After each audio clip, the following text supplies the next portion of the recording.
Conceptualización cognitiva. Se trabaja primero con los pensamientos antes de entrar en las creencias. Se comienza con una formulación de las conexiones entre pensamientos y creencias a nivel profundo. Identificar creencias intermedias. Número 1. Reconocer creencias expresadas como pensamientos. 2. Elicitar suposiciones proporcionando la primera parte de estos. 3. Identificar alguna norma exponiéndola directamente. 4. Usar la técnica de la flecha descendiente al identificar un pensamiento automático, clave del que se sospecha puede ser el resultado de una creencia disfuncional. Se le pregunta el significado de esta percepción al paciente, asumiendo que es verdadera, hasta que se descubra una o más creencias importantes. Número 5. Buscar temas en común en los pensamientos automáticos a través de las situaciones. Número 6. Preguntarle directamente al paciente. Número 7. Usar un cuestionario de creencias como la escala de actitud disfuncional. Decidir si modificar una creencia, centrándose en las más importantes dependiendo de cuál es y cuánto se cree en ella, qué tanto le afecta al paciente y si está listo el cliente para trabajarla.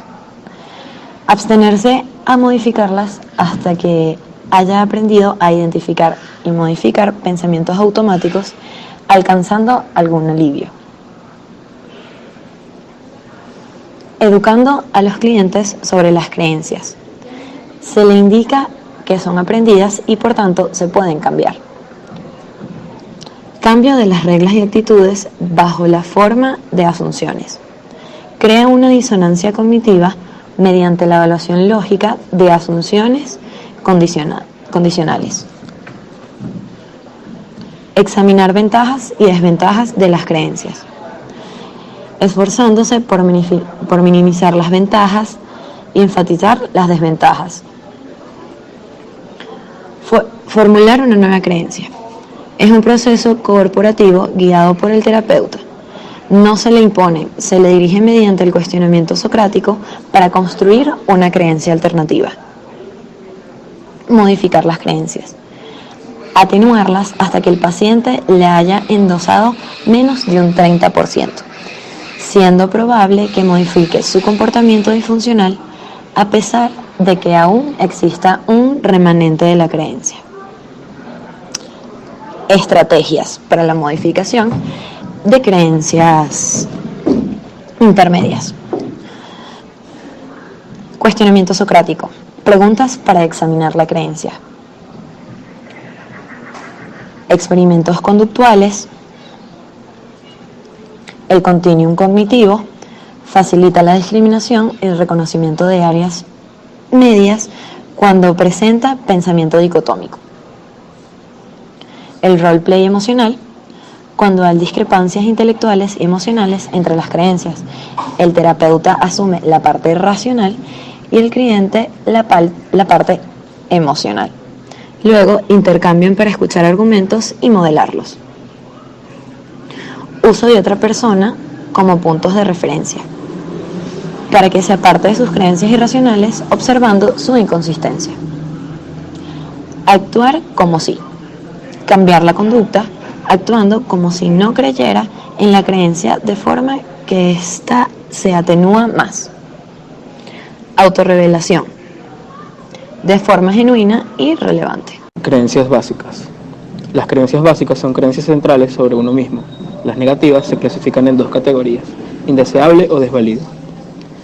Estas creencias se desarrollan en la niñez, en las interacciones y situaciones, y las negativas suelen emerger en periodos de distrés psicológico. Las creencias básicas se asumen como verdaderas, aunque no están completamente articuladas hasta que el terapeuta decanta las capas, preguntándole el significado del pensamiento. Generalmente, estas creencias son globales, sobregeneralizadas y absolutas. Cuando se activan, se suele procesar la información que la apoya y distorsionarse la que las contradice. Identificación y modificación de las creencias básicas. 1. Se debe hipotetizar sobre la categoría de creencia que representan los pensamientos automáticos. 2. Se debe especificar la creencia básica. 3. Se deben presentar hipótesis pidiendo confirmación sobre esta creencia. 4. Se debe educar al cliente sobre el modelo cognitivo y creencias básicas en general. Y 5. Se debe evaluar y modificar la creencia en conjunto con el cliente, especificando una más adaptativa, examinando su origen y mantenimiento y su contribución al malestar actual. Categorización de creencias básicas: indeseable o desvalido. Identificación de las creencias básicas. Se identifican utilizando la técnica de la flecha descendente, buscando los temas centrales de los pensamientos distorsionados. Presentación de las creencias básicas. Cuando ha recolectado suficiente información y el cliente será receptivo, se plantea la conceptualización de la creencia básica. Se le puede pedir al cliente que dé una conclusión al reflexionar sobre sus pensamientos automáticos en diferentes situaciones. Educar al cliente sobre creencias básicas. El cliente debe ser capaz de entender que la creencia es una idea y no la verdad. Creer fuertemente en esta creencia no la hace cierta, ya que es una idea, esta puede ser sometida a comprobación. Las creencias se originan en la infancia, se mantienen por visión de túnel y son susceptibles a modificación. Modificación de las creencias básicas y fortalecimiento de las nuevas. Se desarrollan en conjunto creencias más adaptativas, relativamente positivas y generalmente más fáciles de aceptar. Las técnicas para la modificación de las creencias básicas y el fortalecimiento de las nuevas son: el registro de creencia básica, para identificar y estimar el grado de creencia en la vieja creencia disfuncional y en la nueva más adaptativa. Los contrastes extremos. Pueden ser útil que se compare con alguien que se encuentra en el extremo negativo de la cualidad relacionada a la creencia básica. El desarrollo de metáforas para que se distancie sus creencias reflejándose en una posición diferente. El test histórico de la creencia, que indica cómo se originó y cómo se ha mantenido esta creencia, reconstruyendo la evidencia que la apoye y la contradiga. Y por último, reestructurar viejos recuerdos, ya sea mediante el roleplay. Se representan eventos para la reinterpretación de experiencias tempranas traumáticas. Primero, el paciente puede actualmente articular una creencia como un pensamiento automático, especialmente si es que está deprimido. Hola María, cuéntame, ¿qué se te vino a la mente cuando te devolvieron el examen? Que no puedo, no lo hice bien, no pude hacerlo, soy incapaz. Segundo, el terapeuta podría elicitar una amplia suposición proporcionando la primera parte de ella. Entonces, cuéntame, ¿tuviste el pensamiento de que sí, de que tenías que estar toda la noche despierto trabajando? Sí. Y si no trabajas tanto como puedes, en un papel, en un proyecto, Siento que lo he hecho mal, que he fracasado. ¿te suena esta familiar en la que hemos trabajado anteriormente en terapia? Es decir, si no trabajas tanto como puedes, entonces has fracasado. Sí, así lo creo. Tercero, el terapeuta puede identificar una forma o una actitud explorándola directamente. Cuéntame, entonces es muy importante para ti hacer bien tu trabajo de tutora voluntaria. Sí, claro. Entonces, ¿te acuerdas de nuestras conversaciones en un principio de hacer las cosas realmente bien? ¿Tienes alguna regla al respecto? Creo que no lo he pensado, pero creo que debo hacer lo que realmente hago bien. Frecuentemente, el terapeuta utiliza una cuarta técnica para identificar creencias intermedias y también básicas: la técnica de la flecha descendente. Primero, el terapeuta identifica un pensamiento automático clave del cual él sospecha que puede ser el resultado de una creencia disfuncional. Luego, le pregunta al paciente el significado de esta percepción, asumiendo que el pensamiento automático fuera verdadero. Él continúa haciendo esto hasta que haya descubierto una o más creencias importantes. Preguntando qué significa un pensamiento para el paciente, normalmente elicita una creencia intermedia. Preguntando qué es lo que significa esa creencia intermedia, el paciente normalmente descubre la creencia básica. Ok, Mario.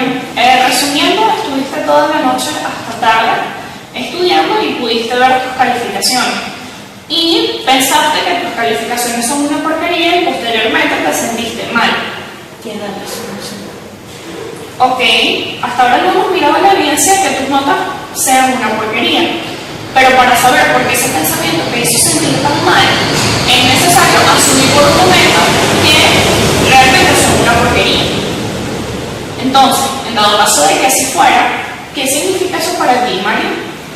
Bueno, creo que no he hecho bien las cosas en clase. Y si no has hecho bien las cosas en clase, ¿qué significa eso para ti? Creo, bueno, que soy una mala estudiante. Ok, y si eres una mala estudiante, ¿qué significa eso? Que no soy lo suficientemente buena.